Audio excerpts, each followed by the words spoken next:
নমস্কার বন্ধু আপনার স্মার্টফোনের অ্যাপ্লিকেশানগুলো যদি অটো আপডেট নিয়ে নেয় বা অটো আপডেট হয়ে যায় গুগল প্লে স্টোর থেকে, তাহলে আপনার ইন্টারনেট ব্যালেন্স খোয়া যেতে পারে। প্রয়োজনীয় কাজে আপনার ডাটা ব্যালেন্স বা এমবি ব্যালেন্স কম পড়তে পারে।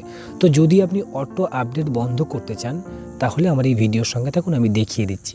তো বন্ধু, এই অটো আপডেট বন্ধ করতে হলে আপনাদেরকে গুগল প্লে স্টোরে যেতে হবে। তো এই আমি গুগল প্লে স্টোরে চলে আসলাম, এই টাচ করলাম। টাচ করতে সবার উপরে আমার প্রোফাইল বা লোগো দেখতে পাচ্ছ ডান সাইডে। তো এই প্রোফাইল বা লোগোর উপরে আমি টাচ করব। টাচ করতে একটু ভালো করে দেখব, নিচের দিকে সেটিংস আছে, সেটিংসে টাচ করব। তো এখন ওপরের দিকে একটু ভালো করে দেখব, নেটওয়ার্ক প্রেফারেন্সেস আছে, তো এখানে আমি টাচ করব। টাচ করলে একটু মাঝের দিকে দেখব অটো আপডেট অ্যাপস লেখা আছে, এখানে টাচ করব। এখন ভালো করে তোমরা দেখো, বাই ডিফল্ট এখানে যাই সেট বা সেভ হয়ে থাকুন না কেন, সববার নিচে একটু ভালো করে দেখো ডোন্ট অটো আপডেট অ্যাপস লেখা আছে, এটাই টাচ করে দেবো বা সিলেক্ট করে নেবো বা সেট করে নেবো। তো বন্ধু, এখন থেকে ম্যানুয়ালি প্লে স্টোরে গিয়ে সার্চ করে অ্যাপ্লিকেশান আপডেট করতে হবে।